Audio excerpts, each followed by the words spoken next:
Lors de son dernier colloque consacré à la doctrine sociale de l'Église, l'Académie catholique de France s'est penchée sur les grands sujets auxquels la doctrine sociale doit se confronter, qu'il s'agisse des mutations des relations internationales, du rôle des corps intermédiaires, voire, comme l'a fait le pape François, de la nécessité d'un développement durable de la planète.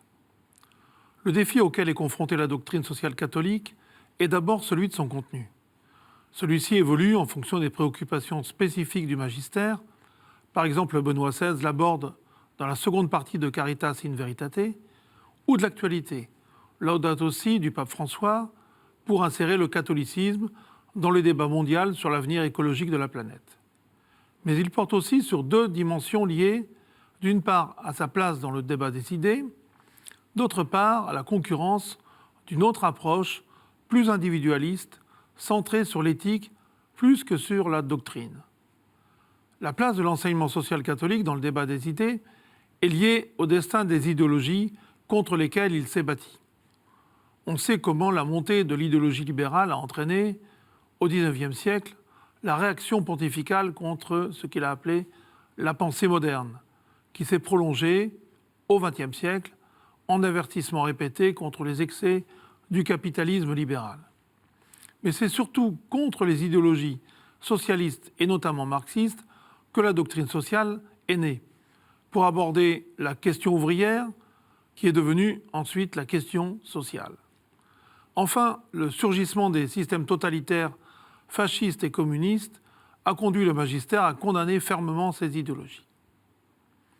L'effondrement des systèmes totalitaires fascistes puis communistes, puis la récente crise des idéologies, n'ont pas été sans effet sur la doctrine sociale catholique elle-même.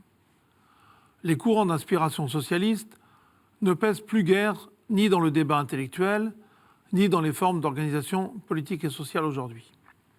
Dès lors, c'est aux différentes formes de capitalisme, du capitalisme d'État des pays émergents à l'anarcho-capitalisme ultralibéral du monde occidental, que le catholicisme et les chrétiens en général sont confrontés.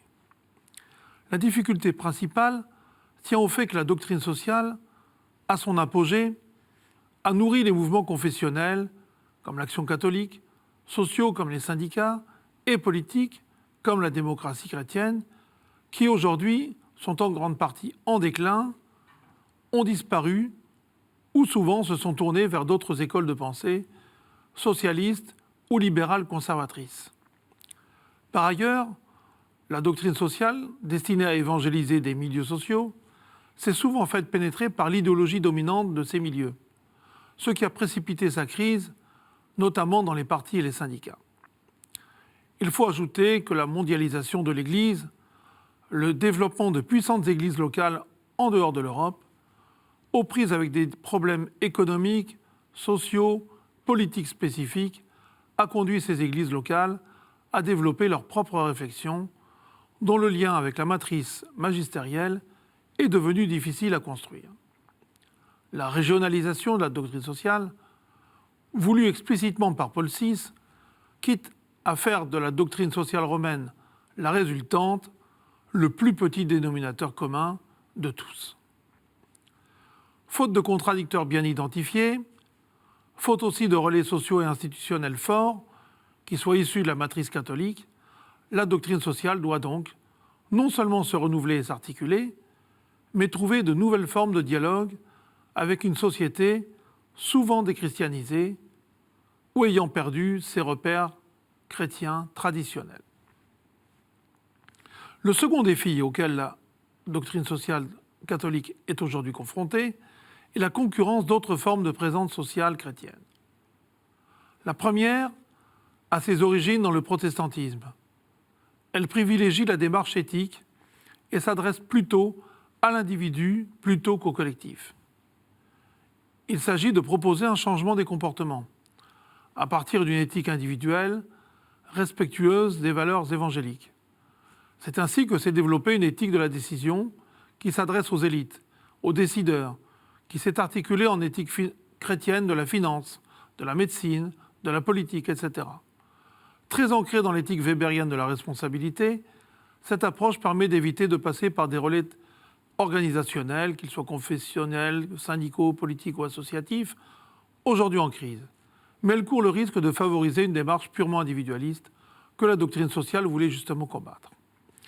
Enfin, le développement rapide des courants piétistes et charismatiques, qui sont eux aussi nés dans le protestantisme et qui ont pour caractéristique de se retirer du terrain social pour privilégier un lien direct avec Dieu et un recentrage ecclésial, ne peuvent qu'amoindrir, eux aussi, l'impact social de la doctrine sociale.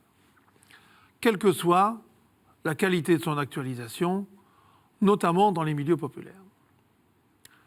Dès 1971, dans sa lettre au cardinal Roy, à l'occasion des 80 ans de Rerum Novarum, Paul VI soulignait que l'Église ne peut plus prononcer une parole unique face à des situations aussi variées qui n'ont fait que se diversifier un demi-siècle plus tard. La doctrine sociale doit donc se penser davantage comme un lieu de dialogue, d'échange, de réflexion, d'analyse, d'expérience, à partir d'une matrice spirituelle commune, que comme un magistère unique. Ce que les débats du colloque de l'Académie catholique de France de décembre dernier ont bien illustré. Et ce, à l'heure où, aujourd'hui, le repli individualiste des élites, comme la religiosité populaire, n'est plus un risque, mais le quotidien auquel l'Église doit se confronter.